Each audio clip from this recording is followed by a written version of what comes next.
Solid state drive অর্থাৎ SSD, এই নামটা হয়তো আমরা সবাই শুনেছি এবং এটাও জানি যে নর্মাল হার্ড ড্রাইভ অর্থাৎ এইচডিডি থেকেও অনেক বেশি ফাস্টার হয়ে থাকে এই এসএসডি।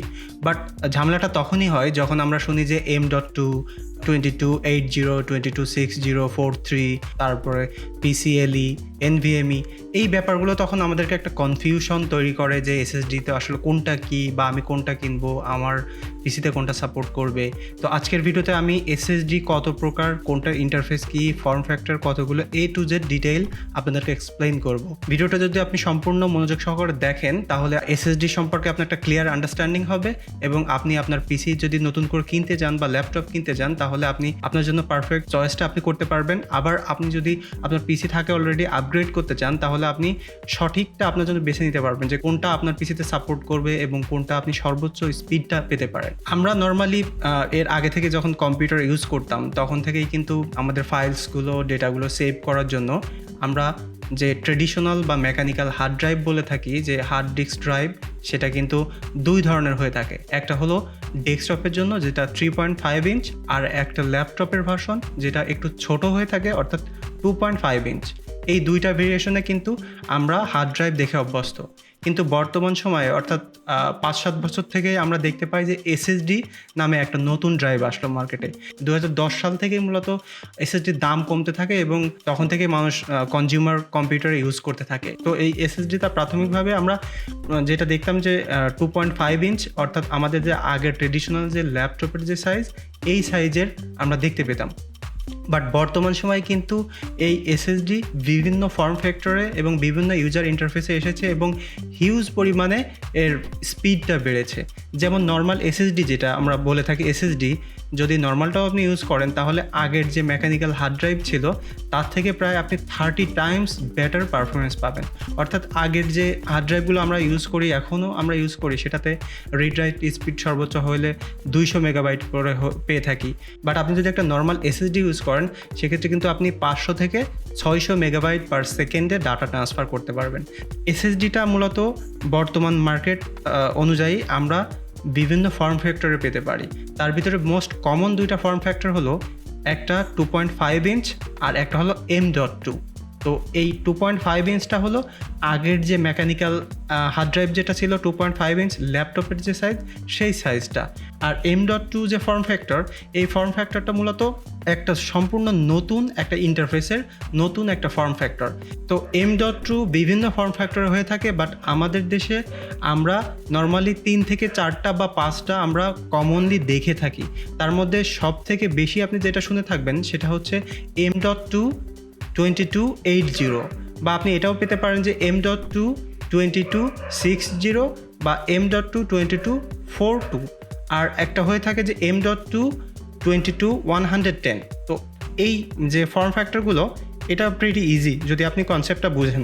সেটা হচ্ছে যে M.2 এটা একটা ক্যাটাগরি, আর 22 হলো এই কার্ডটার অর্থাৎ এসএসডিটার ওয়াইড, আর যে কতটুকু সেটা হচ্ছে 22 mm। আর যদি 110 থাকে পরে, তো এইটার হচ্ছে লেন্থ, এটা লম্বা 110 mm। বা আপনি যদি M.2 2280 কিনে থাকেন তাহলে এটার ওয়াইড হবে 22, আর হচ্ছে এটার লেন্থ হবে 80 mm অর্থাৎ 80 mm হবে। ঠিক এইভাবেই সবগুলো হয়ে থাকে। তো নর্মালি আমাদের মাদারবোর্ড যখন আমরা কিনতে যাই তখন মাদারবোর্ডে দেখবেন যে স্ক্রু দিয়ে বিভিন্ন সাইজের সাপোর্ট থাকে, যেমন বিভিন্ন মাদারবোর্ডে বিভিন্ন রকম। তো নর্মালি যেটা থেকে থাকে যে M.2 2242 থেকে আপনার 60 থাকে, 80 থাকে, 110 থাকে। এই যে বিভিন্ন ফর্ম ফ্যাক্টরে আমরা এসএসডি পেলাম, এই এসএসডির আবার দুইটা ক্যাটাগরিতে আপনার ইন্টারফেসটা হয়ে থাকে। যেমন আমাদের আগের যে ট্রেডিশনাল যে হার্ড ড্রাইভ আমরা যেটা বলে থাকি যে মেকানিক্যাল হার্ড ড্রাইভ, তার কিন্তু SATA যে পোর্ট থাকতো, SATA পোর্ট, তো এই SATA পোর্ট কিন্তু বিভিন্ন ভার্সনের হয়ে থাকে। তো SATA 2 বা SATA 3 বলে থাকি। তো 2.5 ইঞ্চ বা হচ্ছে আপনার M.2 যে কোনো এসএসডিরও কিন্তু এই SATA ভার্সনের আপনি ইন্টারফেস পেতে পারেন। অনেক সময় আমরা একটা ভুল বুঝে থাকি, ভাবি যে নর্মাল 2.5 ইঞ্চ যে এসএসডি এইটার থেকে M.2 সবসময় ফাস্ট হয়ে থাকে। এটা কিন্তু নয়, কারণ এখানে ফাস্ট হয়ে থাকবে, এটা ডিপেন্ড করবে আপনার ইন্টারফেসের উপরে। লাইক একটা সেম M.2-তে যদি SATA ইন্টারফেসটা ইউজ করা হয় আর যদি আরেকটা M.2-তে NVMe বা PCIe এটা ইউজ করা হয় সেক্ষেত্রে কিন্তু হিউজ আপনার স্পিডের একটা পার্থক্য থাকবে। তো এসএসডির জন্য দুই ধরনের ইন্টারফেস থাকে, একটা হচ্ছে SATA আর একটা হচ্ছে NVMe। তো NVMeটা মূলত PCIe-র ইন্টারফেস। এটা অনেক এসএসডিতে আপনারা দেখবেন যে NVMe লেখা থাকে বা PCIe আপনার Gen 3 বা Gen 4 লেখা থাকে। তো এটা মূলত PCIe যেটা NVMe সেটা একই, এটা কনফিউজ হওয়ার কিছু নাই যে কোনোটা যদি NVMe লেখা থাকে বা হচ্ছে যদি PCIe লেখা থাকে। NVMeটা হলো নন ভোলাটাইল মেমোরি ইন্টারফেস। এটা কখনোই আপনারা কনফিউজ হবেন না যে NVMe আর PCIe আলাদা হবে, এটা কোনটা কি। তো PCIe-র ক্ষেত্রে আপনারা যেটা খেয়াল করবেন সেটা হচ্ছে Gen 3 বা 4 কিনা। তো Gen 3-4 কিন্তু আবার যদি আপনি কিনতে চান সেক্ষেত্রে আপনার মাদারবোর্ডের সাপোর্ট আছে কিনা সেটাও দেখে নিতে হবে, কারণ তা না হলে যদি আপনি একটা ভুল SSD কিনে ফেলেন সেক্ষেত্রে কিন্তু আপনার মাদারবোর্ডে সাপোর্ট করবে না। এখন আসি যে স্পিডের ক্ষেত্রে, যে আপনার জন্য আপনি কোনটা আপনার জন্য পারফেক্ট হবে বা কোনটার স্পিড ভালো হবে। তো আমরা যেটা বললাম যে SATA SSD যেটা, সেই SSDর কিন্তু স্পিড নর্মালি 500 থেকে 600 megabyte per second read write এরকম হয়ে থাকে। আর NVMeর ক্ষেত্রে আমরা হাই স্পিডটা পেতে পারি। তো NVMe কিন্তু সুপার হাই স্পিডের হয়ে থাকে এবং এই NVMe 7000 মেগাবাইট পার সেকেন্ড পর্যন্ত হয়ে থাকে এবং এটা ভ্যারি করে যে আপনার কোম্পানির উপরে এবং এটা প্রাইস কতটুকু সেটার উপরেও ডিপেন্ড করে। অর্থাৎ যখন আপনি NVMe বা PCIe SSDগুলো কিনতে যাবেন তখন আপনি দেখতে পাবেন যে রিড রাইট স্পিড কত, সেটার উপরেও কিন্তু দামের ভ্যারি করে। যেমন কর্সায়ারের একটা থাকবে যে 3100 মেগাবাইট হচ্ছে রিড বা রাইট স্পিড এবং 2100 মেগাবাইট রিড বা রাইট স্পিড এরকম থাকবে এবং গিগাবাইটের ক্ষেত্রে আলাদা হবে, PNR-এর ক্ষেত্রে আলাদা হবে এবং সিগেটের ক্ষেত্রে আলাদা হবে। এটা ডিপেন্ড করে কোনটাতে কত স্পিড দেওয়া হয়েছে এবং সেটার প্রাইসও সেভাবে ভ্যারি করে। আপনি যখন SSD কিনতে যাবেন তখন আপনি যদি NVMe কিনেন তাহলে আপনি সর্বোচ্চ স্পিড পাবেন। আর SATA যদি আপনি কিনতে চান সেক্ষেত্রে নর্মাল 2.5 ইঞ্চও যদি কিনেন, আবার যদি M.2 কিনেন কিন্তু সেম স্পিড পাবেন, এখানে কিন্তু তফাৎ নাই কোনো।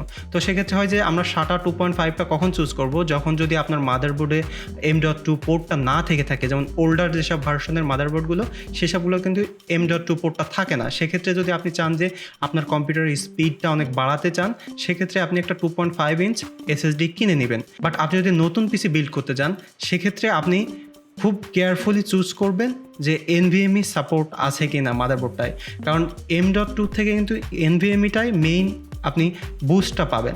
তো সেক্ষেত্রে দেখবেন যে আপনার মাদারবোর্ডে কনফিগারেশনে লেখা আছে কি না যে M.2 আপনার PCIe Gen 3 বা 4। তো Gen 4টা মূলত নতুন জেনারেশনের, এখন যে চিপসেটগুলো AMD-র সাথে বা গিগাবাইটের সাথে পাওয়া যায় সেই সবগুলোতে, অর্থাৎ PCIe 4.0 যেগুলোতে, এগুলোতেই আপনি PCIe হচ্ছে Gen 4-এর SSDগুলো সাপোর্ট করাতে পারবেন। অর্থাৎ আমরা যেটা কনক্লুশনে আসতে পারি সেটা হচ্ছে যে যখন আমরা নতুন পিসি বিল্ড করতে যাব তখন আমরা সবসময় ট্রাই করব যে আমার যদি বাজেটে থাকে তাহলে NVMe সাপোর্টেড মাদারবোর্ড কিনবো এবং NVMe SSDগুলো কিনবো। বাট আমার যদি অলরেডি পিসি থেকে থাকে, আমার সেই মাদারবোর্ডে যদি M.2 পোর্ট থেকে থাকে সেক্ষেত্রে আমরা যখন একটা আপগ্রেড করতে যাব তখন দেখে নিব যে আমার ওই মাদারবোর্ডের স্পেসিফিকেশনে যে ওটা NVMe সাপোর্ট করে কিনা। যদি NVMe সাপোর্ট না করে থাকে তাহলে আমরা M.2 কিনে নিব। আর যদি মাদারবোর্ডে M.2 পোর্ট না থাকে তখন আমরা একটা 2.5 ইঞ্চ SSD কিনে নিব।